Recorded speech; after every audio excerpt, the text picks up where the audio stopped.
Mesdames et messieurs, bonsoir. C'est un plaisir pour nous de vous retrouver sur la radio Passion Culturelle, RPC, pour votre émission littéraire, le livre en question. Nous faisons connaître les auteurs de livres ou romans à travers le monde. Nous explorons tous les genres littéraires à travers l'œuvre d'un écrivain ou d'une écrivaine. Vous pouvez faire partager vos expériences de lecture en nous faisant parvenir des résumés de romans ou livres que vous avez lus. Nous sommes ouverts à toute proposition et à une franche collaboration avec les maisons d'édition sur les 5 continents. Chaque semaine, nous partageons avec vous notre amour pour la chose littéraire. Un petit rappel, pour participer dans cette émission ou passer dans une émission sur la radio Passion Culturelle, RPC, vous pouvez entrer en contact avec nous via ces coordonnées. Par email, contact@larpcplus.online. Par le WhatsApp, le +33 07 81 28 31 76 ou +33 06 26 31 36 77. Par le site internet de la radio qui est le www.larpcplus.online ou par Facebook en tapant Radio Passion Culturelle. Ou écrivez directement sur la page like Facebook l'émission Le Livre en question. Très belle soirée et prenez soin de vous. Vous êtes sur la RPC, Radio Passion Culturelle, la radio de l'universalité culturelle. Dans le cadre de l'émission Le Livre en question, sur la radio Passion Culturelle, émettant depuis la région parisienne de Issy-les-Moulineaux, nous recevons le frère Stélio Gilles-Robert Capochichi, dit Kémy Séba. Notre invité a écrit plusieurs ouvrages dans le genre essai. Nous pouvons citer entre autres Supranégritude, Black Nihilisme, Obscure époque et l'Afrique libre ou la mort. Présentation de l'auteur du jour par Lydia Antoine. Présentation de l'auteur du jour, Kémy Séba, de son vrai nom Stélio Gilles Robert Capochichi, né le 9 décembre 1981 à Strasbourg, est un activiste anticolonialiste du radicalisme noir et du panafricanisme contemporain. Initialement membre francophone de Nation of Islam, Kémy Séba se fait d'abord connaître en France en tant que fondateur ou porte-parole de plusieurs organisations, notamment Tribuca et Génération Kémy Séba. Il s'installe ensuite au Sénégal, où il poursuit son militantisme politique et devient conférencier dans des universités et à partir de 2013, chroniqueur politique dans diverses chaînes de télévision africaines. Cette nouvelle activité lui vaut une certaine popularité auprès d'une partie de la jeunesse africaine francophone, qui le considère comme un défenseur de la souveraineté africaine. Il mène à partir de l'année 2017 une lutte contre le néocolonialisme français. Il dénonce le franc CFA et le manque de souveraineté monétaire qui touche les pays utilisant cette devise, à travers des manifestations politiques dans l'ensemble des pays d'Afrique francophone, ce qui lui vaut plusieurs expulsions. C'était la présentation de l'auteur du jour par Lydia Antoine. L'invité, Kémy Séba, répond à nos questions pendant sa conférence de presse et en aparté. Kémy Séba. Donc, Supranégritude, c'est un ouvrage qui résume mes débuts dans l'activisme politique, mon adolescence militante, j'ai envie de dire, mes premières réussites, mes premiers échecs, mes premiers bons choix et mes premières erreurs, tout simplement. Black Nihilisme est un livre de transition, d'accord, de mon retour sur le continent, de mes débuts dans les médias africains. Et l'Afrique libre ou la mort, pour moi, est la synthèse de ce que j'ai fait de plus important politiquement, aussi bien culturellement, idéologiquement, spirituellement que politiquement de manière générale. Voilà. Pour passer vos ouvrages, est-ce que vous avez eu le retour du public ? Le retour du public, très clairement, c'est que l'Afrique libre ou la mort est le livre qui touche le plus. En même temps, je vis en Afrique, donc c'est normal que ce livre-là touche le plus les gens. C'est un livre qui parle du néocolonialisme, qui parle du combat qu'on a mené, on explique les coulisses et les mécanismes géopolitiques aussi que sous-tendent cette situation. Et nos voyages dans les Caraïbes, dans les Antilles, en Afrique, parce que tout est relié en réalité. Et la manière dont les choses ont pris. Donc l'Afrique libre ou la mort est aujourd'hui le livre sur le continent qui est le plus vendu de loin. Et on est content du retour qu'on a de la plupart des jeunes africains qui nous soutiennent et nous suivent. Voilà. Donc est-ce que les Africains n'aiment pas lire ? C'est faux. Ça vraiment, je constate à chaque conférence que je fais dans les universités que les Africains lisent plus qu'ici en France. Ça c'est sûr. Ok, merci. On aura l'occasion de développer. Prochain livre. Voilà, ça va venir prochainement. De toute façon, j'ai un contrat, donc normalement, ça doit venir avant la fin de l'année. Il faut que je me dépêche. Mais comme j'ai beaucoup de choses à faire, c'est ça qui est compliqué. Ok, voilà, merci à vous. Merci.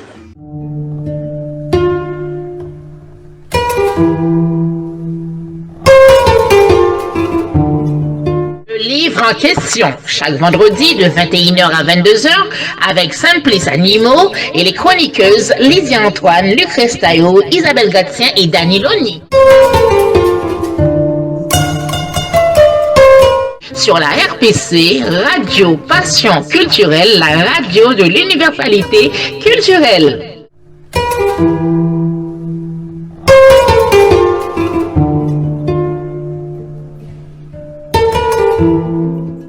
Je vais m'intéresser au Kémi Séba écrivain. Vous avez écrit, je sais pas, 4 livres, mais je ne sais pas si ça va intéresser les médias français. Vous savez qu'eux, ils aiment me présenter comme un extrémiste enragé, donc si vous leur dites que j'écris des livres, ils vont dire attends, il y a un bug dans la matrice. Alors, vous pouvez nous parler de Supranégritude, qui était le premier, et dites-nous dans quel état d'esprit il a été écrit. Et si on doit faire une transposition avec votre pays initial, qui est l'Afrique pour la mort, qu'est-ce qui a changé dans la démarche de l'auteur et quel est votre futur chantier littéraire? Alors, je vais commencer par la fin, je vais essayer de répondre rapidement pour qu'on puisse revenir aussi sur ces questions-là, les questions présentes en France.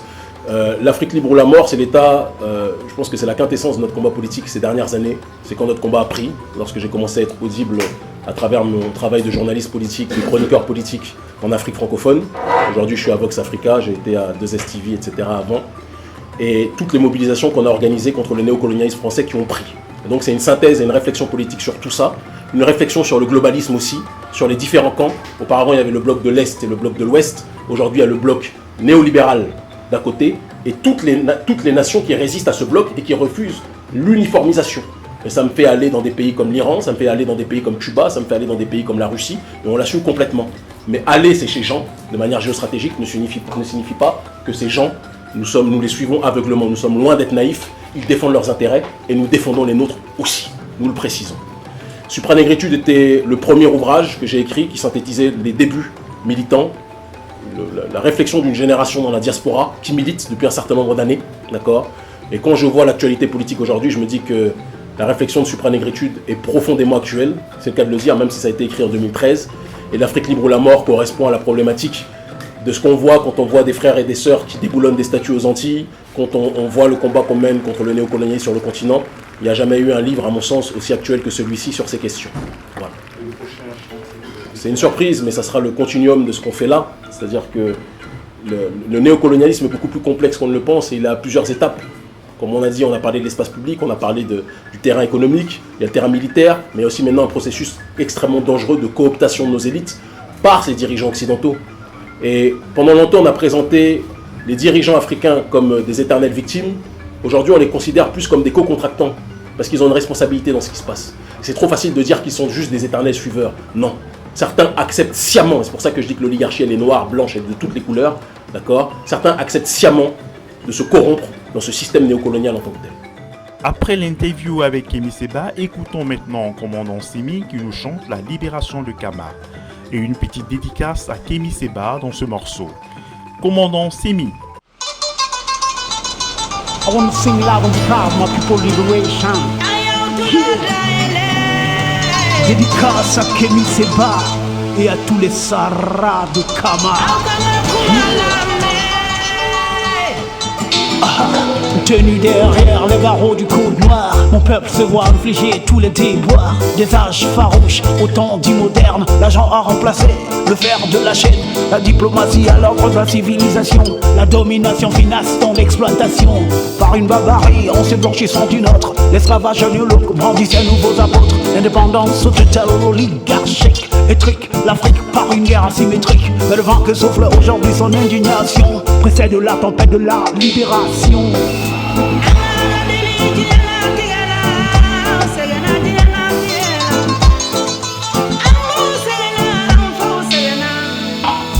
Rejoins-moi sur son bataille pour la libération de Kama.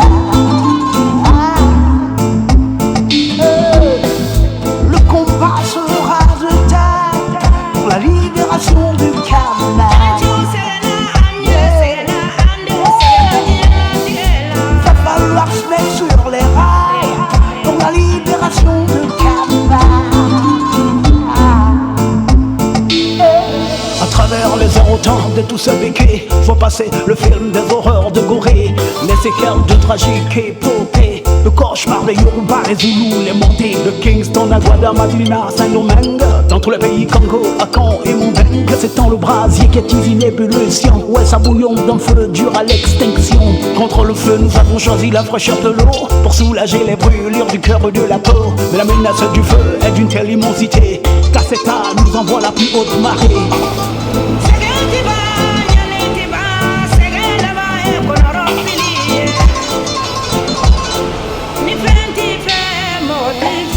Rejoins-moi sur le champ de bataille pour la libération de Kaba.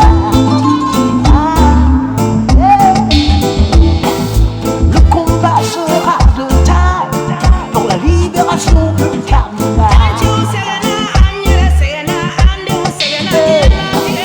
Chacun maintenant sur les rails pour la libération de Kaba. Sur les traces de Dessalines, Marcus Garvey, j'effectue le parcours, nous valeureux guerriers. Arme au point, je combats, au soleil et le vent. J'assume mes risques, compose avec le vent. Laquelle met cette flèche me portera la chance. Dans mon arc bondé de rage et de patience, pas de soucis, aussi puissante que l'éclair. Ma 8e flèche est celle de la lumière. Ma mélanine ne tarit point d'énergie. Par la marche, je défends la justice et l'harmonie. À l'encontre d'un pépi et sa bombe atomique, j'engage une bataille sans répit avec la musique. Ouais, avec la musique. Avec la musique.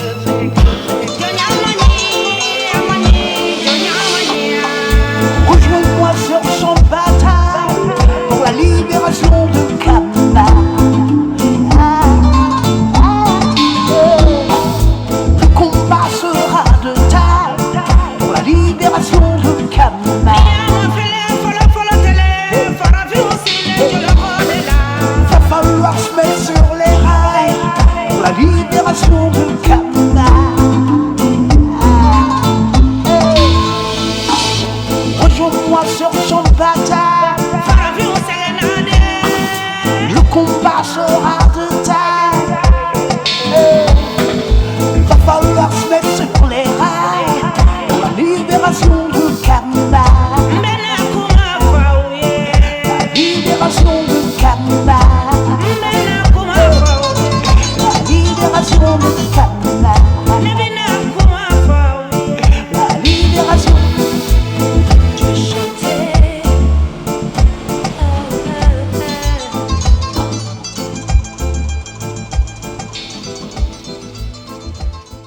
Nous arrivons maintenant à notre rubrique l'expression de la semaine.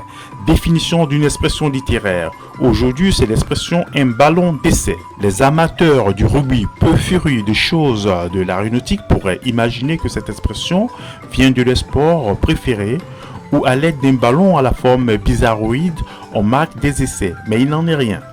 Il faut en effet remonter au XVIIIe siècle pour trouver le sens propre de cette appellation. Celui où l'on se sert d'un ballon destiné à essayer les conditions météorologiques. Sachant que les conditions de vent au sol ne sont pas forcément les mêmes dès qu'on monte un peu en altitude, et afin de s'assurer qu'il ne risquait pas d'être entraîné trop loin, une fois arrivé dans une couche de vent fort, il lâchait d'abord un petit ballon qui, montant, leur indiquait qu'ils pouvaient s'adonner sans risque à leur occupation. C'était ce ballon perdu qui s'appelait un ballon d'essai. Il n'en a pas fallu beaucoup de temps ensuite pour que l'expression passe dans la langue au figuré. Après la rubrique l'expression de la semaine, faisons une pause musicale avec l'artiste Agana, fils du célèbre chanteur ivoirien Alpha Blondy, qui nous chante Melam. Agana. Que en Libérie, voici quelques œuvres de l'auteur Kémy Séba que vous pouvez trouver en librairie. Successivement, nous avons Supra Négritude, essai édition Fiat, Luxe 2013, préface de Grégoire Biogo. Black Nihilisme, essai édition, New African Culture édition 2014. Obscure époque, fiction géopolitique, édition New African Culture édition 2016, préface de Rockin Scott. L'Afrique libre ou la mort, récit politique, édition groupe CCE, 2018, préface de Biram Da Abe, Alexandre Doughini, Eli Damota, Pedro Biquet, Guimon Noussou, Gamian Soglo et Nicolas Anelka. Nous arrivons maintenant à notre rubrique Mon coup de cœur ou mon livre coup de cœur. Les auditeurs et nos chroniqueuses partagent leur expérience de lecture. Pour ce numéro, notre chroniqueuse Lucrèce Taïro nous propose son billet d'humeur sur le thème « Comment trouver sa vocation ?» Retour sur Lettre à un jeune poète de Rainer Maria Rilke. Écoutons Lucrèce Taïro. Vous êtes-vous déjà posé la question « Que vais-je faire de ma vie ?» Vous savez, ce moment précis où votre vie semble être dans un profond chaos. Vous avez le sentiment que tout ce que vous faites ne vous réussit pas. Peut-être même que le confinement a eu cet effet sur vous. Plongé dans le silence ou, à l'inverse, le brouhaha de votre maison ou de votre appartement, vous vous êtes rendu compte que le poste que vous occupez depuis 20 ans, sans les collègues autour et vos rendez-vous quotidiens à la cafétéria, avait un goût plus qu'amer. Une situation qui vous pousse à vous questionner sur votre vocation. Et vous vous demandez alors, que vais-je faire de ma vie ? Mardi dernier, M6 diffusait l'un des films préférés de mon enfance. Un film qui a, en quelque sorte, façonné ma vocation. Sister Act 2. Oui, je vous assure. Dans ce film, Whoopi Goldberg reprend sa tenue de bonne sœur pour sauver un lycée catholique de la fermeture, lycée implanté dans une banlieue dure de San Francisco. Et il y a une scène dans laquelle Whoopi, ou plutôt sœur Marie-Clarence, rattrape une de ses élèves rebelles à la voix de velours, Lauryn Hill. Dans cette scène, elle encourage son élève, qui ne rêve que d'une chose, chanter, à lire le livre de Rainer Maria Rilke, Lettre à un jeune poète, pour la motiver à ne pas abandonner sa vocation. En revisionnant cette scène, je me suis dit, c'est dingue comme de petits détails de la vie qui vous paraissent, sur le coup, anodins, sont en réalité connectés les uns aux autres. Car j'ai moi-même redécouvert ce livre il y a plusieurs mois. En préparant ma chronique, j'ai pensé, il y a certainement une personne à qui la lecture de ce passage pourra être utile. C'est pourquoi je vous invite à écouter ceci. Une seule chose est nécessaire, la solitude, la grande solitude intérieure, c'est-à-dire en soi-même, et ne rencontrer des heures durant personne. C'est à cela qu'il faut parvenir. Être seul, comme l'enfant est seul quand les grandes personnes vont et viennent. Mais il y a des choses qui semblent grandes à l'enfant et importantes du seul fait que les grandes personnes s'en affairent et que l'enfant ne comprend rien à ce qu'elles font. S'il n'est pas de communion entre les hommes et vous, essayez d'être près des choses. Elles ne vous abandonneront pas. Il y a encore des nuits, il y a encore des vents qui agitent les arbres et courent sur les pays. Dans le monde des choses et celui des bêtes, tout est plein d'événements auxquels vous pouvez prendre part. Les enfants sont toujours comme l'enfant que vous fûtes, triste et heureux. Et si vous pensez à votre enfance, vous revivez parmi eux, parmi les enfants secrets. Les grandes personnes ne sont rien. Leur dignité ne répond à rien. Cherchez en vous-même. Explorez la raison qui vous commande d'écrire. Examinez si elle plonge ses racines au plus profond de votre cœur. Faites-vous cet aveu. Devriez-vous mourir s'il vous était interdit d'écrire ? Ceci surtout, demandez-vous à l'heure la plus silencieuse de votre nuit. Me faut-il écrire ? Creusez en vous-même à la recherche d'une réponse profonde. Et si celle-ci devait être affirmative, s'il vous était donné d'aller à la rencontre de cette grave question avec un fort et simple « il le faut », alors bâtissez votre vie selon cette nécessité. Votre vie, jusqu'en son heure la plus indifférente et la plus infime, doit être le signe et le témoignage de cette impulsion. Rainer Maria Rilke, Lettre à un jeune poète. À vous tous, chers auditeurs, qu'importe vos désirs d'enfant, qu'importe la frayeur que vous ressentez à entreprendre ce que votre cœur désire, écoutez le conseil que vient de vous donner l'auteur. Si à l'heure la plus silencieuse de votre nuit, votre cœur vous motive à telle ou telle vocation, s'il vous crie « Il faut que tu réalises telle ou telle chose », alors foncez. Après Lucrèce, nous retrouvons Dani Loni pour son coup de cœur littéraire. Pour ce vendredi, elle nous propose le livre de Nelson Mandela, Un long chemin vers la liberté. Dani Loni. Bonjour à tous et bienvenue à votre rendez-vous littéraire de ce vendredi, le livre en question, animé par Simplice Animaux. Bonsoir Simplice.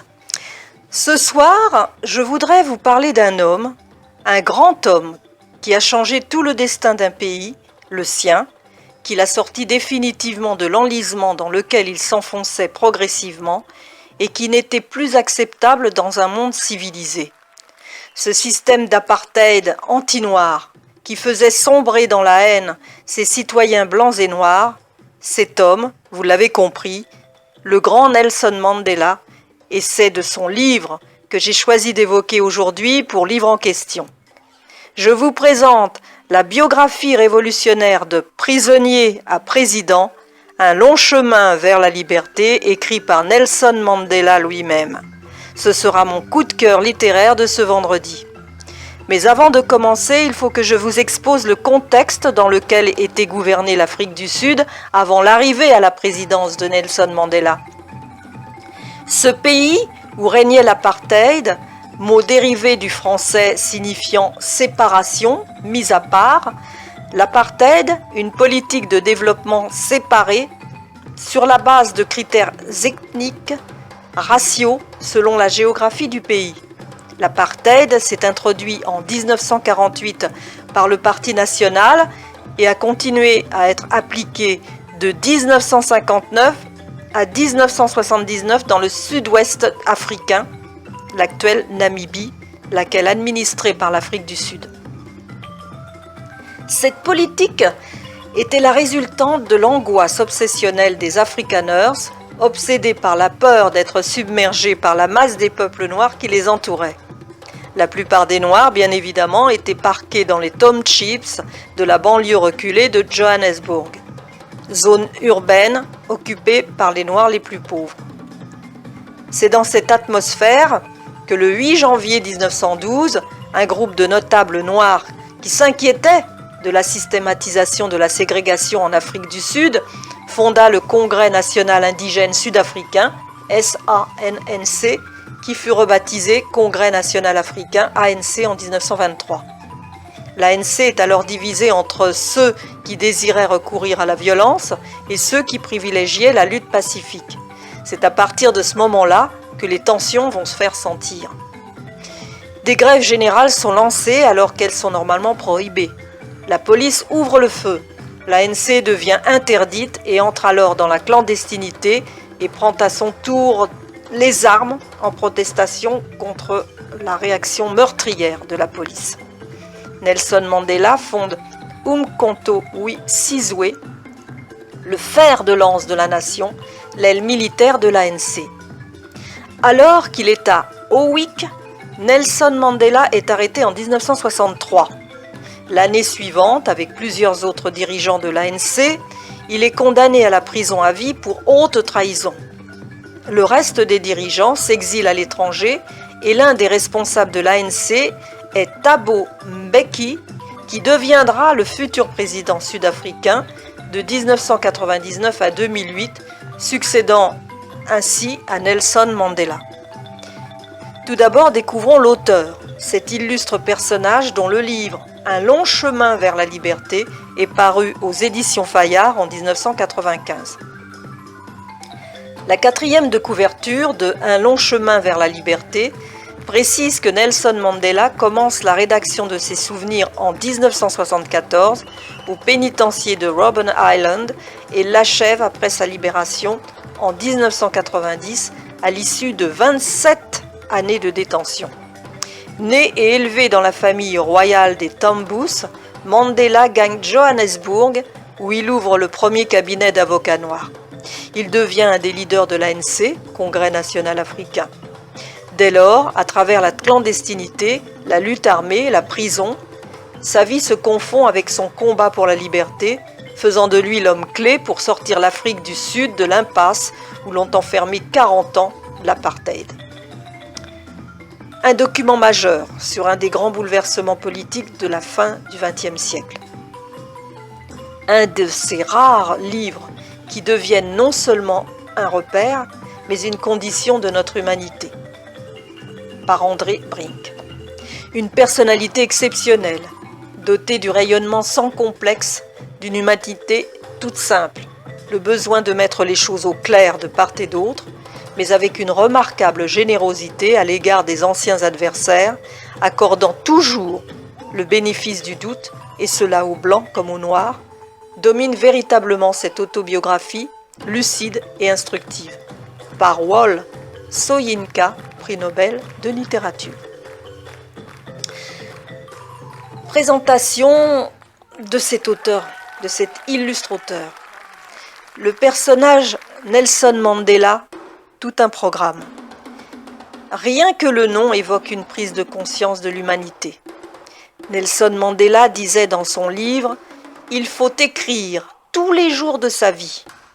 Il correspondait régulièrement avec sa famille, ses amis, les autorités de l'époque et de nombreuses personnalités anti-apartheid.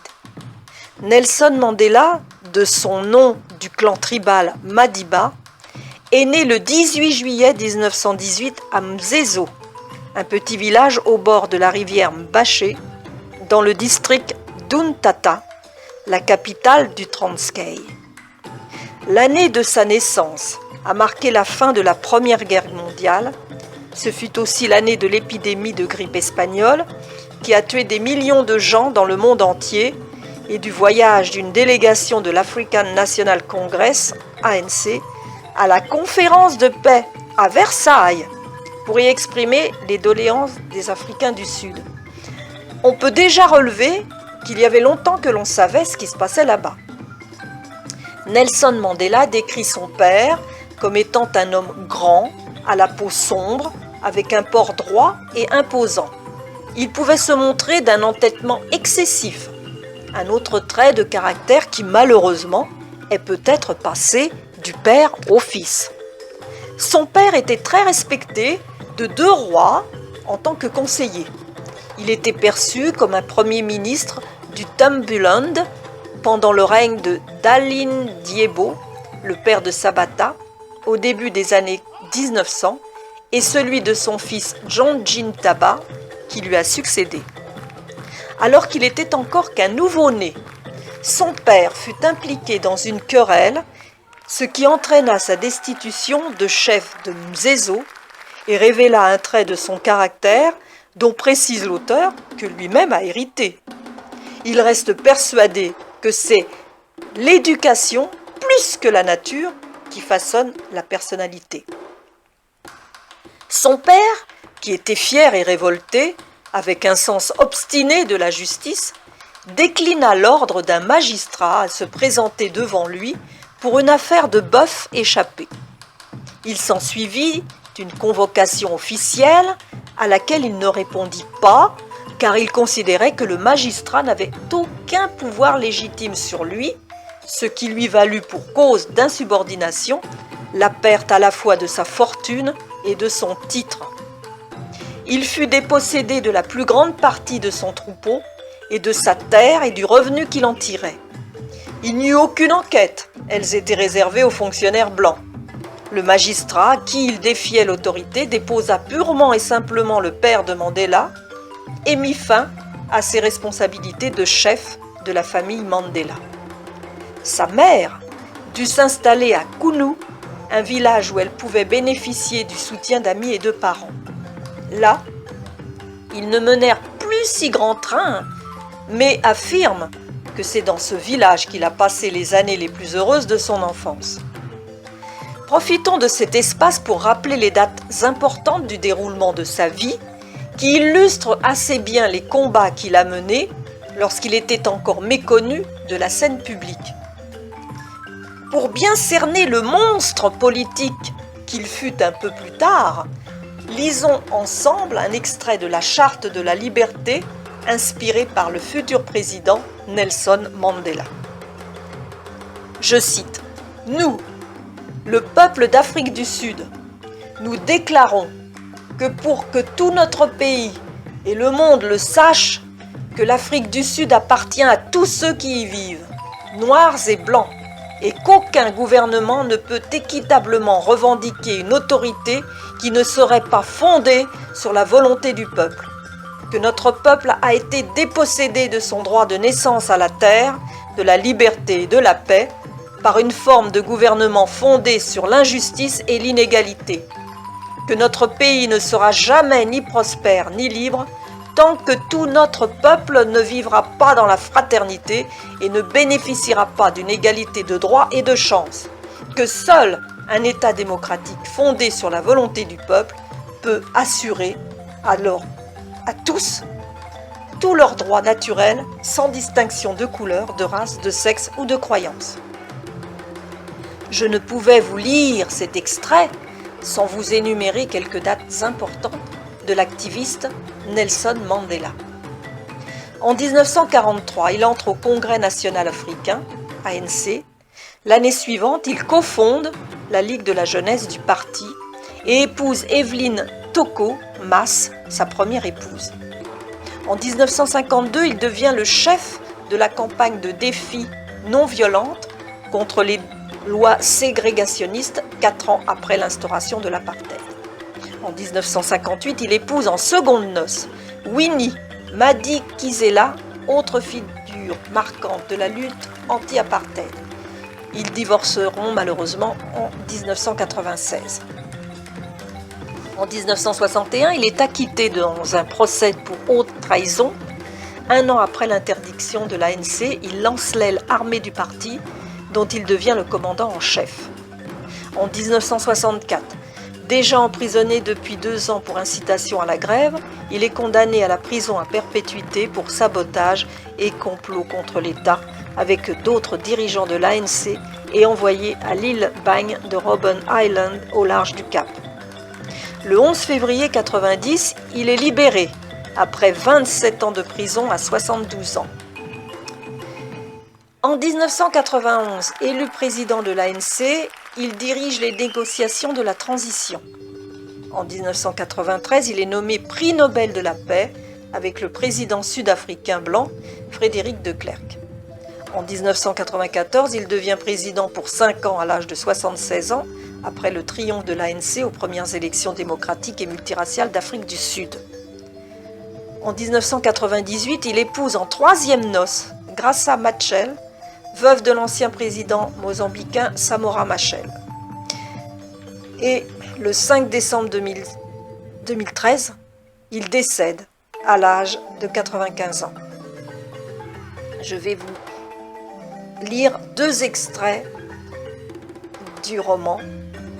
Le premier extrait, le poème Invictus, qui a permis à Nelson Mandela de garder le moral, la force et l'énergie pour résister durant sa vie de prisonnier d'une privation longue de liberté, soit 27 ans. Je veux parler de Invictus, ce titre à consonance latine qui signifie invincible. Ce poème préféré de Nelson Mandela est décrit par William Ernest Henley à la suite de l'amputation de son pied. Il symbolise la résistance, la résilience face à l'adversité. Nelson Mandela dit d'ailleurs dans son œuvre qu'Invictus continue de me rendre invincible 136 ans après sa création. Je vous lis donc le poème.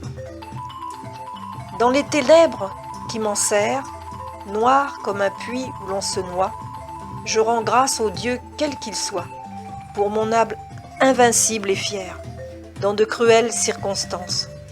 Je n'ai ni gémi ni pleuré, meurtri par cette existence. Je suis debout, bien que blessé.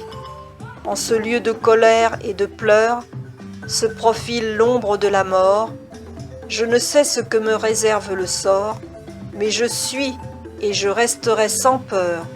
Aussi étroit soit le chemin, nombreux les châtiments infâmes, je suis le maître de mon destin, je suis le capitaine de mon âme.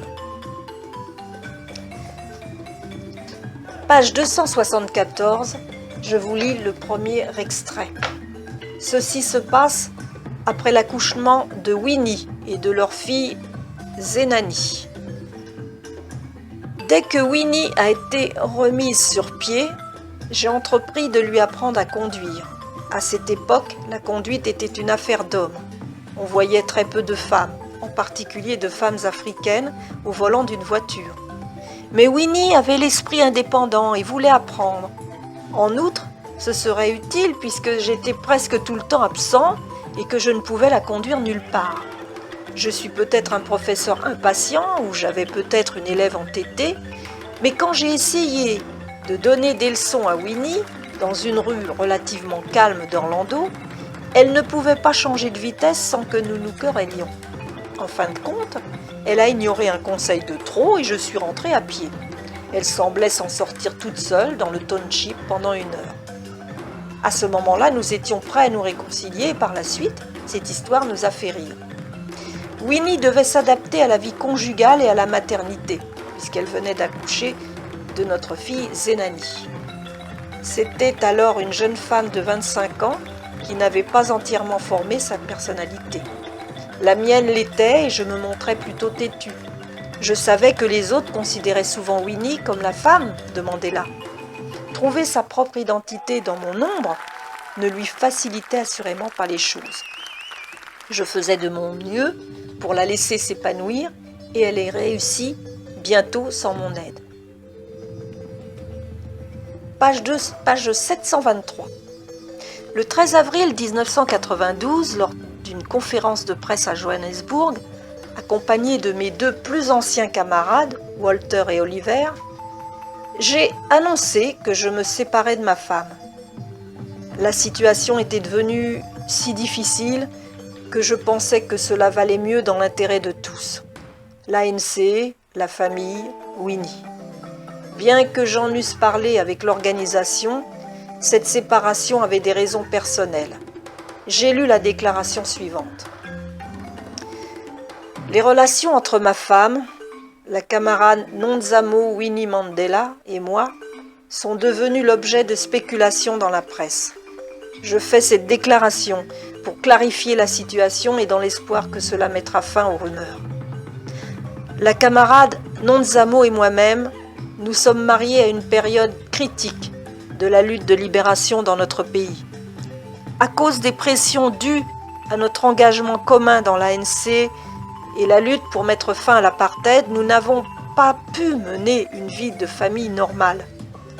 Malgré ces pressions, notre amour réciproque et l'attachement que nous portions à notre couple se sont intensifiés.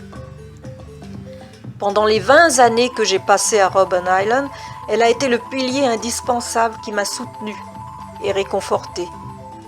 La camarade Nonzamo a accepté de porter un lourd fardeau en élevant seule nos enfants.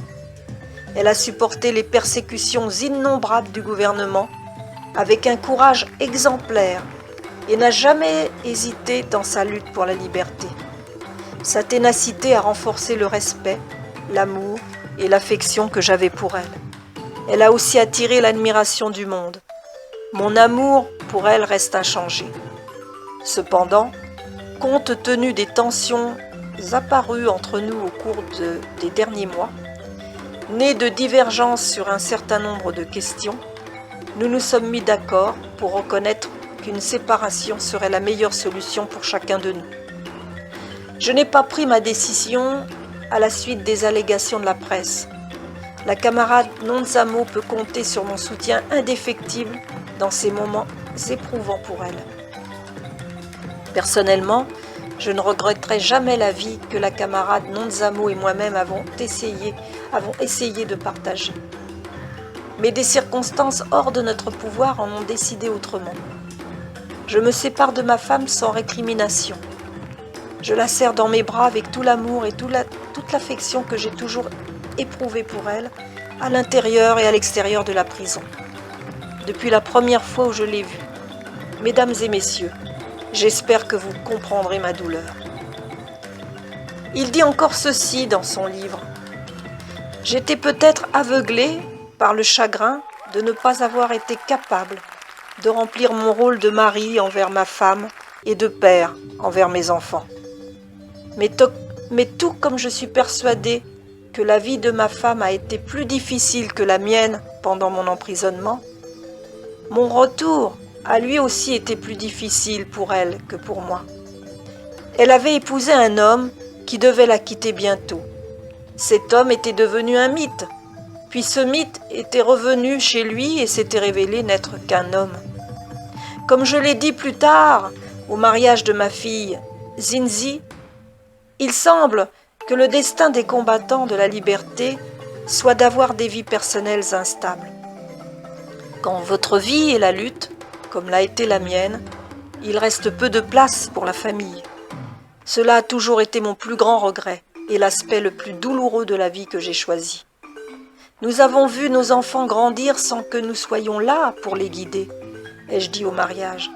Et quand nous sommes sortis de prison, mes enfants m'ont dit « Nous pensions que nous avions un père et qu'un jour il reviendrait. » Mais à notre grande consternation, notre père est revenu et il nous a laissés seuls parce qu'il était devenu le père de la nation. Être le père de la nation est un grand honneur, mais être le père d'une famille est une joie plus grande. C'est une joie que j'ai trop peu connue. Mon avis sur ce livre, eh bien, en lisant ce livre, j'ai eu l'impression d'être avec un ami très cher, et en même temps, le sentiment d'être associé à son combat par un lien fraternel, d'être à l'écoute de cet ami qui me racontait son dur vécu, son histoire bouleversante. Je pense que cette sensation de proximité, d'autres personnes l'ont peut-être partagée avec moi en lisant les pages de ce récit prenant. Nelson Mandela a su, à travers ce livre, transmettre un message très fort, celui d'un homme qui a sacrifié beaucoup pour défendre ses idées, sa liberté, lutter inlassablement contre la haine, le racisme, la ségrégation et l'apartheid. Le message qu'il a voulu passer, selon moi, c'est que chacun doit savoir que pour s'engager dans un tel challenge, il faut être prêt à donner sa vie, sacrifier son foyer, sa famille, être seul face à l'ennemi, face à ses adversaires, ne plus s'appartenir et être conscient qu'il peut être atteint par le biais de ce qui lui est le plus cher, car ils deviennent des cibles faciles. Il nous donne une leçon de courage à tous ceux qui, comme lui, se sentent le devoir de s'investir dans une cause légitime pour la justice et pour l'égalité. Devrais-je sûrement leur conseiller de lire les œuvres de ce monument politique indiscutable s'ils veulent se donner la force et le courage de résister. Merci à tous de votre attention. Je vous souhaite un bon déconfinement. N'oubliez pas les gestes qui protègent malgré tout et vous dis à bientôt pour une prochaine rubrique de mon coup de cœur littéraire. Après nos chroniqueuses Dani Loni et Lucrèce Taillot, faisons maintenant une petite pause musicale avec Pablo Yua qui nous chante « La route est longue ». Pablo, suivons maintenant à notre rubrique l'actualité du livre avec Lydia Antoine. Lydia Antoine nous propose ici le livre Chaka ou l'histoire du créateur du royaume Zoulou en Afrique du Sud. Publié chez l'Harmattan, la BD Chaka est inspirée du livre de Thomas Mofolo, écrivain originaire du Lesotho. Chers auditeurs, auditrices de la radio Passion Culturelle, bonsoir, bonsoir Simplice. Bienvenue dans votre actualité du livre de la semaine avec Lydia Antoine. Chaka, ou l'histoire du créateur du royaume Zoulou en Afrique du Sud. Publié chez l'Harmattan, la BD Chaka est inspirée du livre de Thomas Mofolo, 1910. Écrivain, originaire du Lesotho, scénarisé par le français Jean-François Chanson est mise en image par le dessinateur et enseignant en arts plastiques ivoirien Kofi Roger Nguessan. Ce récit raconte à travers l'histoire du personnage mythique Chaka la naissance de la nation Zoulou, le peuple du ciel. Il est inspiré du livre d'un écrivain originaire du Lesotho, Thomas Mofolo. À mi-chemin entre récit historique et légende, cette bande dessinée nous conte une épopée africaine légendaire, une histoire pleine de magie, de folie et de sang révolutionnaire. Guerrier, anticolonialiste, chef charismatique, grand stratège, génie militaire mais aussi despote assoiffé de sang, tyran et martyr, Chaka est un personnage complexe, devenu aujourd'hui, malgré les controverses, un symbole de courage et de liberté pour de nombreux Africains. Lydia Antoine dans l'actualité du livre de la semaine. Merci, Please. Pour la rubrique Poème ou Récit du jour avec Isabelle Gracien nous propose un podcast extrait du discours de Félix Eboué, Jouer le jeu. Isabelle Gracien. Bonsoir, chers auditeurs, chères auditrices, bonsoir Simplice. Ce soir, je vais vous lire un extrait du livret des histoires et patrimoines des Outre-mer des auteurs Rodolphe Alexandre et Philippe Guyot aux éditions Ibis Rouge. Rodolphe Alexandre est le président de l'Assemblée de Guyane et Philippe Guyot est un archiviste historien de l'art de la formation en Guyane.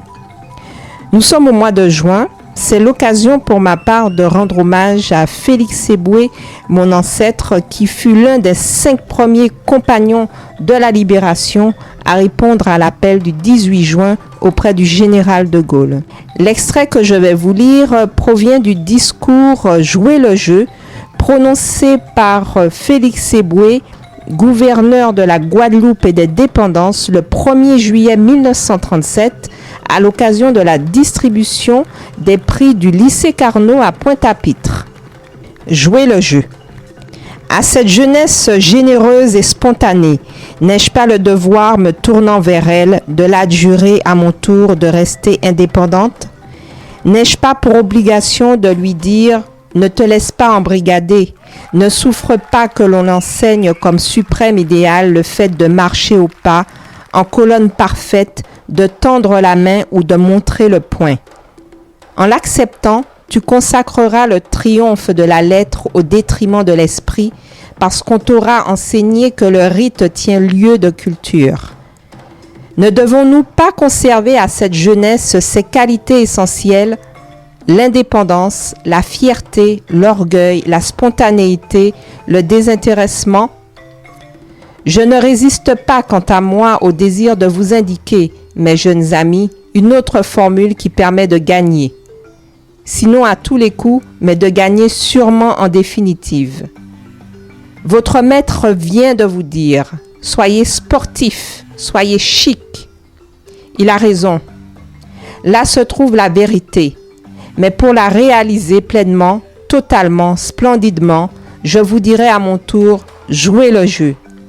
Jouer le jeu, c'est être désintéressé. Jouer le jeu, c'est réaliser ce sentiment de l'indépendance dont je vous parlais il y a un instant. Jouer le jeu, c'est piétiner les préjugés, tous les préjugés, et apprendre à baser l'échelle des valeurs uniquement sur les critères de l'esprit. Et c'est se juger soi et les autres, d'après cette gamme de valeurs.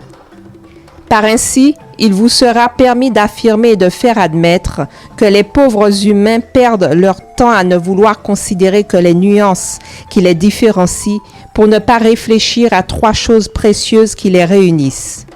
Les larmes que le proverbe africain appelle les ruisseaux sans cailloux ni sable, le sang qui maintient la vie et enfin l'intelligence qui classe ces humains en hommes, en ceux qui ne le sont pas ou qui ne le sont guère ou qui ont oublié qu'ils le sont. Jouer le jeu, c'est garder farouchement cette indépendance, parure de l'existence.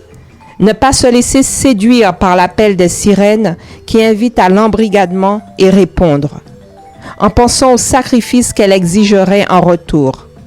Quelle mère je quitterais et pour quel père? Jouer le jeu, c'est savoir prendre ses responsabilités et assumer les initiatives quand les circonstances veulent que l'on soit seul à les endosser. C'est pratiquer le jeu d'équipe avec d'autant plus de ferveur que la notion de l'indépendance vous aura appris à rester libre quand même. Jouer le jeu consiste à ne pas prendre le ciel et la terre à témoin de ces déconvenues, mais au contraire à se rappeler les conseils liminaires d'Épithète à son disciple. Il y a des choses qui dépendent de nous, il y a des choses qui ne dépendent pas de nous.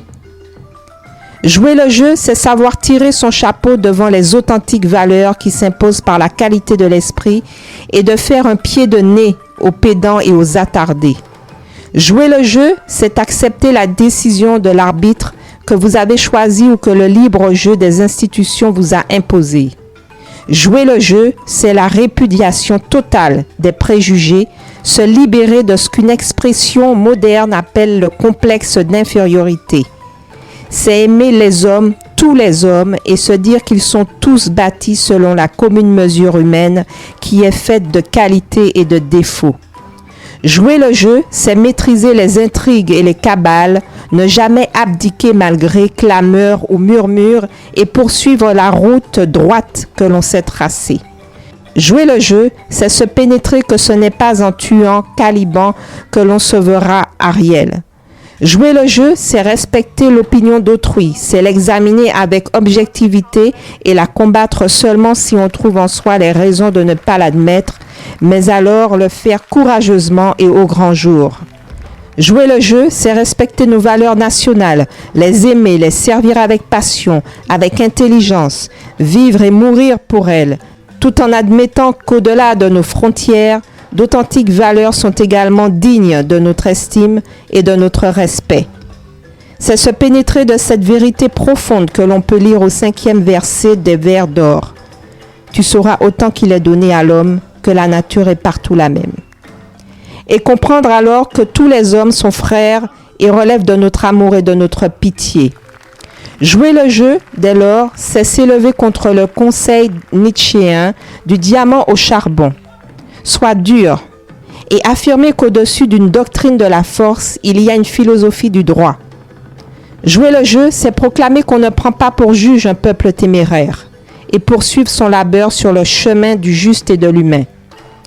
Même lorsque les docteurs et les pontifes vous disent qu'il est trop humain. Jouer le jeu, c'est préférer à Wotan Sigrift toute puissance de la jeunesse et spontanéité de la nature. Jouer le jeu, c'est refuser les lentilles pour conserver son droit d'aînesse. Jouer le jeu, c'est fuir avec horreur l'humanité des adhésions dans la poursuite de son labeur. C'est comprendre Descartes et admettre saint Thomas.